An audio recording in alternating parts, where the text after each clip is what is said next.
नमस्कार दोस्तों, मेरा नाम आदित्य शुक्ला है और मैं आज मेरे YouTube चैनल पर ऑर्गेनिक स्टार्ट करने वाला हूं, जहां की कुछ बच्चों को बहुत ज़्यादा समस्या होती है, याद नहीं रख पाते उन चीज़ों को। सबसे पहले मैं क्लास 12th का जो hello alkane and hello arene वाला चैप्टर है उसको स्टार्ट करूँगा। मेरी विनती यही है कि अगर आप डायरेक्टली इसको देख रहे हैं तो ये फ़ायदा आपको नहीं करेगा। अगर आपने कहीं कोचिंग में पढ़ रखा है या कुछ देख रखा है एक आध बार तो आपको ज़्यादा समझ में आएगा। बेसिकली ये मैं जो रिवीजन कराऊंगा आपको, ये मेरे पर्सनल बनाए हुए नोट्स थे मेरे प्रिपरेशन के दौरान, और एनसीईआरटी कैसे मैं आपको दिखाऊंगा, कैसे मैंने एनसीईआरटी को ही अपने नोट्स में कैसे कंपाइल कर रखा था पूरी तरीके से, और मुझे ज़्यादा भटकना नहीं पड़ता था कि अलग से एनसीईआरटी खोलो फिर मेरे नोट्स देखो फिर किसी तीसरे कोचिंग के मॉड्यूल देखो। ऐसा मैं नहीं करता था, मैं अपने नोट्स में ही सब कुछ कंपाइल कर रखा था। तो चलिए शुरू करते हैं। सबसे पहले बेसिक टर्म्स जो आती हैं इसमें vinyl halide, allylic halide, benzylic halide and aryl halide. वो तो विनाइल हैलाइड कैसे याद रखेंगे आप? विनाइल हैलाइड बहुत आसान से मैं बताऊं आपको। तो ये कार्बन, डबल बॉन्ड कार्बन के जस्ट एडजेसेंट अगर हैलाइड लगा हुआ है,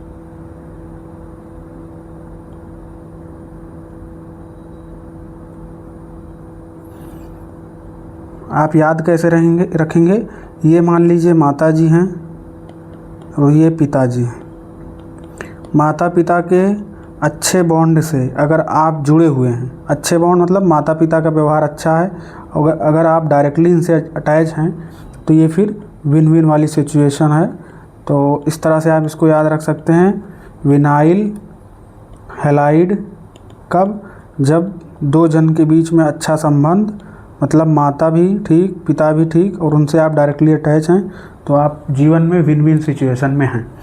उसके बाद अलाइलिक हैलाइड। अलाइलिक हैलाइड मैं बताऊं आपको तो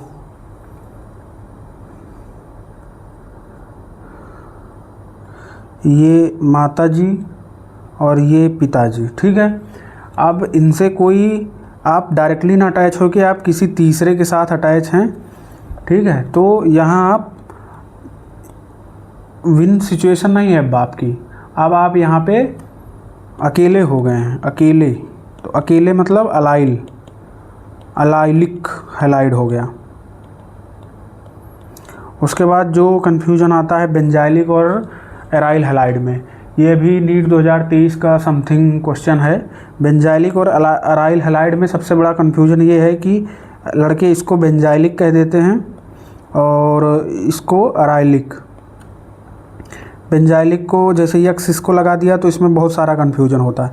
मैं आपको बताऊं, बेंजाइलिक अगर बोलना है आपको तो वो कभी भी डायरेक्टली अटैच नहीं होगा हैलाइड, वो हमेशा CH2 से अटैच होगा, उसी को ही बेंजाइलिक हैलाइड बोलेंगे, ना कि डायरेक्टली अटैच यक्स। अराइल मतलब बेसिकली अराइल मतलब हवा, आप ऐसे याद रखें, अराइल मतलब हवा। पहले तो बेंजीन खुद हवा में लटकी हुई है, उसके बाद यक्स जो है उसके साथ लटका हुआ है। अराइल मतलब एक तरह से एयर में, ठीक है। तो इसको याद रखेंगे अराइल हैलाइड। बेंजाइलिक हैलाइड और अराइल हैलाइड में बहुत कन्फ्यूजन होता है। मैं आपको बता दूं, बेंजाइलिक हैलाइड केवल बेंजीन रिंग पे यक्स लगा देने से बेंजाइलिक हैलाइड नहीं होता, उस पर आपको CH2 दोनों देखने हैं बेंजाइलिक हैलाइड पे। उसके बाद मैं बात करूं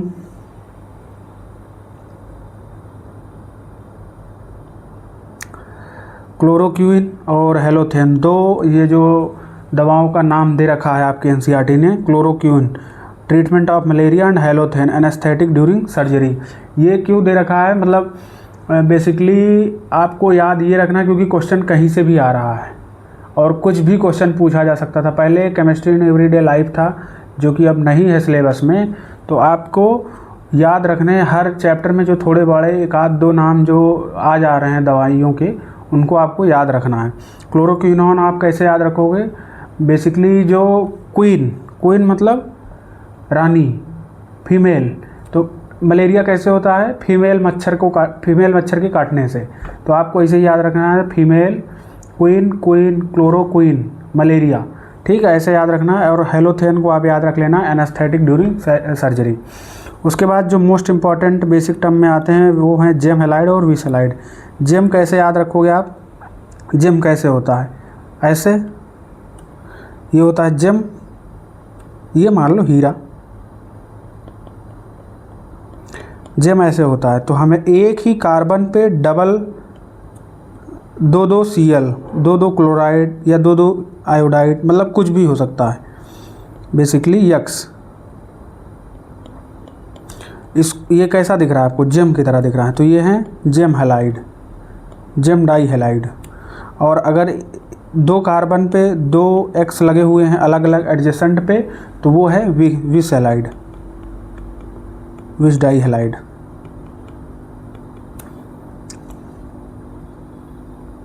समझ में आया आपको? सबसे इम्पोर्टेंट जो है इनके कॉमन नेम और जो इनके IUPAC नेम है।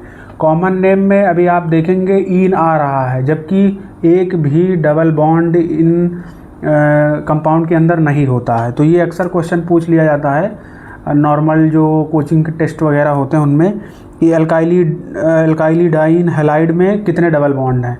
तो आप ये हमेशा याद रखना, इसमें 0 डबल बॉन्ड होते हैं। कैसे? नाम है केवल, इनका कॉमन नेम है एल्काइली डाइन हेलाइड, मतलब जेम डाई हेलाइड और एल्काइलिन डाई हेलाइड, ये विस हेलाइड है। तो इसको आप याद कैसे रखेंगे कि एल्काइलाइडीन वाला है या एल्काइलिन डाई हेलाइड वाला? तो जिसमें पहले डी आ जा रहा है, एल्काइलिडीन हेलाइड। तो अब एक ही कार्बन पे 2 हेलाइड लगे थे, इसलिए पहले डी लिख दिए फिर हेलाइड रख रहे हैं। लेकिन एल्कीन डाई हेलाइड में, एल्कीन डाई हेलाइड, इसमें अलग अलग कार्बन पे हेलाइड यक्स ग्रुप लगे हुए हैं। आप कैसे याद रखेंगे? जब अलग अलग कार्बन पे लगे हुए हैं तो डाई हेलाइड लिख दिया जा रहा है, जबकि जब सेम कार्बन पे लिखा जा रहा है 2 हेलाइड, तो उस पर डाई हेलाइड ना लिख के उस पर केवल हेलाइड लिखा जा रहा है, ठीक है। तो ये आप याद रखिएगा। उसके बाद आपको सबसे पहले थोड़ा सा रीड करवा देते हैं एनसीईआरटी कह रही है क्लोरीन कंटेनिंग का एंटीबायोटिक। इसके पहले मैं आपको ये बता दूं कि नीट का जो 2025 से 2026 का जो मैं जो एक्सपेक्ट कर रहा हूँ, देख रहा हूँ कि मतलब आप कैसे सिलेक्ट हो सकते हैं कम अप्रोच, मतलब बहुत पैनिक ना होते हुए। सबसे पहले जो आपके नोट्स हैं कोचिंग के आपने जो बनाए उनको रिवीजन बराबर रखिए और फर्जी चीज़ें ना पढ़ें। दूसरा, question only based on NCERT करें। सबसे पहले एमसीक्यू और असर्शन रीजन और स्टेटमेंट बेस्ड क्वेश्चन जितने भी हैं, और ट्रेंड तो यही चल रहा है, असर्शन रीजन और स्टेटमेंट बेस्ड क्वेश्चन, ठीक है। तो गुमराह होने की कोई ज़रूरत नहीं है। अगर कोई आपसे कह रहा है कि पेपर टफ आएगा या पेपर आउट ऑफ एनसीईआरटी आएगा, तो ठीक है, आएगा तो देखा जाएगा। लेकिन अभी जो आपका कन्फर्म है कि भैया एनसीईआरटी तो पढ़नी ही पढ़नी है, तो बस आप उतना पढ़ें। आगे चलते हैं। Chlorine containing antibiotic like chloramphenicol produced by micro organism is very effective for the treatment of typhoid fever. तो ये आप एक स्टेटमेंट बेस्ड क्वेश्चन टाइप आप ले सकते हैं। इसको पूछा नहीं जाएगा, लेकिन भाई कुछ भी आ सकता है, तो आपको पता होना चाहिए क्लोराम्फेनिकोल किसके ट्रीटमेंट के लिए इस्तेमाल होता है? टाइफाइड फीवर के लिए। ये आपको याद ही रखना है किसी भी हालत में। यहाँ कुछ भी चेंज कर देंगे, टाइफाइड के बजाय मलेरिया कर देंगे, मलेरिया फीवर। तो आपको इस तरह से याद रखना है, ये पहला स्टेटमेंट बेस्ड क्वेश्चन। उसके बाद थायरोक्सिन, ये आपको पता है, यहाँ याद करने की ज़रूरत नहीं है। उसके बाद chloroquinone is use for treatment of malaria, ठीक है, ये एक स्टेटमेंट बेस्ड क्वेश्चन हो गया।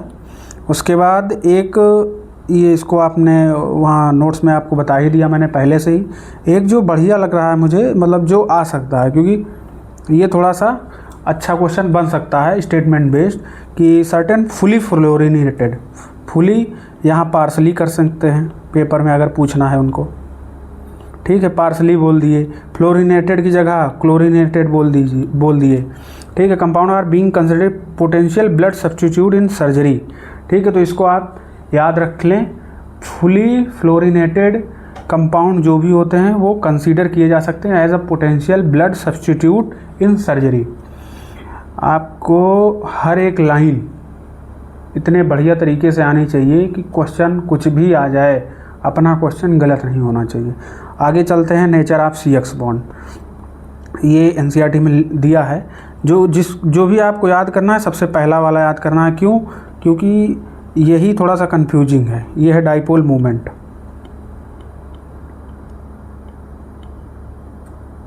यही थोड़ा कंफ्यूजिंग है। ये आपको बस याद ही रखना है, मतलब एट द एंड, कि CH3Cl, CH3F, CH3Br, CH3I, CH3Cl का सबसे ज़्यादा, ये एक तरह से वैल्यू बेस्ड है, ठीक है, वैल्यू दे रखी है एनसीईआरटी ने, तो आपको ज़्यादा दिमाग नहीं लगाना है। बॉन्ड एनर्जी, बॉन्ड लेंथ, ये तो आसान ही है। बॉन्ड एनर्जी इज डायरेक्टली नहीं, inversely proportional to bond length, ठीक है। बॉन्ड एनर्जी इसकी ज़्यादा क्यों है? क्योंकि C और F काफ़ी पास पास है, जबकि C और I काफ़ी दूर हैं, तो इसमें बॉन्ड जो है वो ज़्यादा स्ट्रांग बने हुए हैं, ठीक है। आगे चलते हैं, ये वैल्यू दी हुई है, आप इसको देख लीजिएगा एनसीईआरटी से, कोई दिक्कत नहीं है। उसके बाद जो इसमें थोड़ा सा आता है, जो मुझे लगता है आपको पता होना चाहिए, सॉल्वेंट। एक होता है पोलर सॉल्वेंट, एक होता है नॉन पोलर सॉल्वेंट। ये Y और N लिखा हुआ है, यस नो, मतलब अभी तो ज़रूरत है, बाद में आप इसको भूल सकते हैं, ये कहीं कोई पेपर में नहीं आएगा, लेकिन आपको पता होना चाहिए। नॉन पोलर सॉल्वेंट है बेंजीन, CCl4, CH2, CH4, ये सब नॉन पोलर है, आपको पता होना चाहिए क्योंकि चैप्टर में आगे आएगा। पोलर सॉल्वेंट ले रहे हैं, नॉन पोलर सॉल्वेंट ले रहे हैं, प्रोटिक। उसके बाद पोलर में दो तरह के हैं, प्रोटिक और एप्रोटिक। प्रोटिक में have acidic H+ and aprotic में डोंट हैव H+, ठीक है।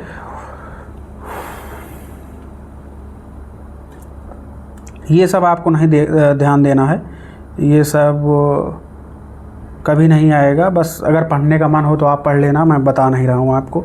प्रोटिक में सबसे पहले आपको याद रखना है HOH, ROH, COH, HF, ये सब प्रोटिक हैं, आपको H दिख ही रहे हैं इनके। और ए प्रोटिक में DMA, DMF, DMSO, ROR, acetone और ईथर, ये सब है, ठीक है। आगे चलते हैं, ज़्यादा दिमाग नहीं लगाना है, बस क्या होता, कौन सा सॉल्वेंट होता है, बस ये पता होना चाहिए। उसके बाद आगे चलते हैं, melting points and boiling points. मैं जैसे नोट्स बनाता था वैसे ही मतलब इसमें रख रखा हूँ पूरा, और मैं ये जो भी मेरे नोट्स हैं मैं इसको अपने टेलीग्राम चैनल पे अपलोड कर दूंगा, वहाँ से आप इसको पूरा डाउनलोड करने हैं। और मैं ऐसे ही क्वेश्चन खुद ही मतलब मेरे नोट्स में बना लेता था कि इसका कैसा क्वेश्चन बन सकता है, असर्शन रीजन टाइप या स्टेटमेंट बेस्ड क्वेश्चन या ऑप्शनल, कैसा, मतलब एनसीईआरटी को इस तरह से पढ़ा कि खुद को पता चल जाए कि मतलब किस तरह के क्वेश्चन यहाँ से बन सकते हैं, ठीक है। तो सबसे पहले चलते हैं पहले क्वेश्चन की तरफ। ये जो पहला असर्शन रीजन है, the boiling point of chloride, bromide and iodide are considerably higher than those of hydrocarbon of comparable molecular mass, ठीक है। असर्शन हो गया reason, due to greater polarity as well as higher molecular mass compare to parent hydrocarbon leads to stronger intermolecular force of attraction, dipole dipole and van der Waal. तो assertion भी चाहिए, reason भी चाहिए, correct explanation भी है। अब सुनिए आप, boiling point is directly proportional to the molecular mass, ये जीवन का अंतिम सत्य, ठीक है। CH4 और CH3Cl हमेशा इसका बॉइलिंग पॉइंट ज़्यादा ही रहेगा, ठीक है, ऐसे याद रखना है आपको। उसके बाद ये पूरी एनसीईआरटी की लाइन है, देखिए यहाँ लिखा है, due to greater polarity as well as higher molecular mass as compare to parent hydrocarbon the intermolecular force of attraction, dipole dipole and van der Waal are stronger in hydrogen derivative, halogen derivative. That is why the boiling point of chloride, bromide and iodide considerably higher than those of hydrocarbon of comparable molecular masses, ठीक है।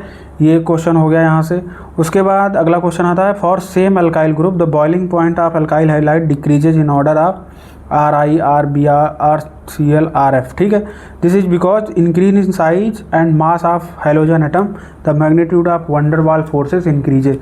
ये assertion reason का एक best question है, जितने भी इसमें due to या बिकॉज लगे हुए हैं, ठीक है। तो ये मैंने बना रखा था अपने नोट्स में कि for same alkyl group the boiling point RF, RCl, RBr, RI, मतलब अगर CH3Cl, CH3 BR में अगर कंपैरिजन के लिए आ जाए कि किसका बॉइलिंग पॉइंट ज़्यादा है, तो जाहिर सी बात है दिख ही रहा आपको मॉलिक्यूलर मास ज़्यादा है, मॉलिक्यूलर मास ज़्यादा है और साइज भी ज़्यादा ही है।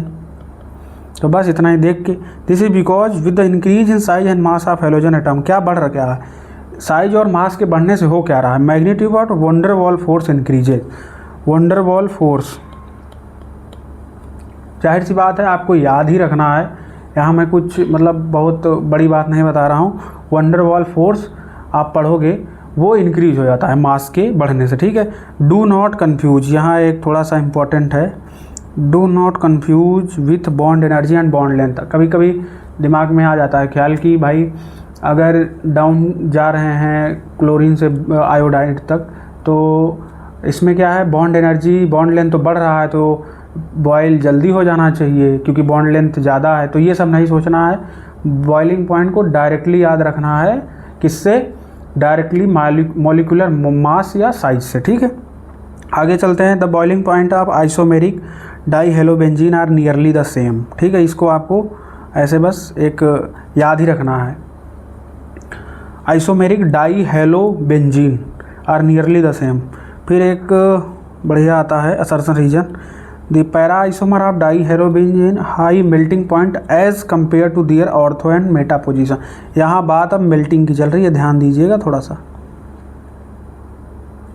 ये जो बात थी ये बॉइलिंग पॉइंट की थी। Boiling point of isomeric dihalobenzenes are nearly the same, ध्यान दीजिएगा, बॉइलिंग पॉइंट ना कि मेल्टिंग पॉइंट। मेल्टिंग पॉइंट के बारे में यही लिखा है, para isomer of dihalobenzene are high melting as compare to their ortho and meta isomer. क्यों ऐसा क्यों हो रहा है, रीजन लिख रहा है, it is due to symmetry of para isomer that fit in crystal lattice better, ठीक है। ऑर्डर पूछ लेते हैं कई बार बॉइलिंग पॉइंट का, तो ऑर्थो पैरा नियरली सेम है, लेकिन ऑर्थो का ज़्यादा, पैरा फिर उसके बाद मेटा, लेकिन ये ज़्यादा इंपॉर्टेंट है मेल्टिंग पॉइंट वाला। तो एक सर थे हमारे एमपी सर, मैं ऐसे ही याद किया था, एमपी सर पोम पोम, तो बस ऐसे ही याद कर लिया था, मतलब इसको कोई दूसरे वे में मत ले जाइएगा आप। ये ऑर्थो है, ये मेटा है, ये पैरा है, याद रखना। ये है एनसीईआरटी, ये पूरा पढ़ लीजिएगा, पूरा लिखा है, boiling point of isomeric dihalobenzene are nearly same. उसके बाद para isomer high melting as compare to ortho and meta isomer due to symmetry of para isomer fit in crystal ऐसे better as compare to ortho and meta isomer, ठीक है। ये data एक तरह से लिखा हुआ है। उसके बाद चलते हैं सॉल्युबिलिटी द हेलो एल्केन, ये एक असर्शन रीजन का क्वेश्चन मैंने बनाया था, the halo alkane are very slightly या लेस सॉल्युबल इन वाटर। ऐसा क्यों, रीजन है जो एनसीईआरटी ने लिख रखा है, less energy is released when a new attraction are set up between halo alkane and water molecule, these are not as strong as original hydrogen bond in water. आपको मैं बताऊँ कोई भी चीज़ सॉल्युबल कब है, जब वो हाइड्रोजन बॉन्ड मतलब वाटर का हाइड्रोजन बॉन्ड ब्रेक करके खुद वाटर के मतलब मॉलिक्यूल से एक तरह से एक बॉन्ड बना ले, ठीक है। तो एक दूसरे तरीके से क्या था कि less energy is released which is not sufficient to break H bonding exist between water molecule. तो आपको याद एनसीईआरटी वाला ही रखना है, क्योंकि आएगा तो ऐसे ही आएगा जैसा कि एनसीईआरटी ने लिख रखा है। जैसे मैं आपको समझा दूँ, H2O ये है बेसिकली HOH और ये दूसरा बॉन्ड है HOH, ये इससे बॉन्ड बनाया है। अगर इसमें CH3Cl को अगर वाटर में घुलना है, ठीक है, ये कंटेनर के अंदर है, तो ये सबसे पहले इस बॉन्ड को ब्रेक करे और ख़ुद इससे बॉन्ड बनाए, ठीक है, तब जाके ये सॉल्युबल है। तो यही कह रहा है एनसीईआरटी की less energy is released when a new attraction are set up between the halo alkane and water molecule as they are not strong as the original hydrogen bond in water. मान लीजिए इसको break होने में 75 joule energy और इस hydrogen bond को break होने में 80 जूल, तो ये कभी टूटेगा ही नहीं पूरी तरीके से। तो ये कहने का मतलब है। तो आज के लिए अभी इतना ही, बाकी मिलते हैं अगले वीडियो में। और अगर आपको ये वीडियो अच्छा लगा हो तो वीडियो को लाइक करें और चैनल को सब्सक्राइब करें। कोई भी मतलब मेरा मोटिव ये नहीं है कि मैं गलत राय आपको नहीं दूंगा मेरे यूट्यूब चैनल के थ्रू। बस यही चाहता हूँ कि जो चीज़ आपको कठिन लग रही है, जो चीज़ मुझे आता है, मैं बस हेल्प करना चाहता हूँ। ऐसे बहुत से लड़के हैं जिनको थोड़ा ऑर्गेनिक में दिक्कत होती है। ठीक है, तो चलते हैं। ठीक है, धन्यवाद।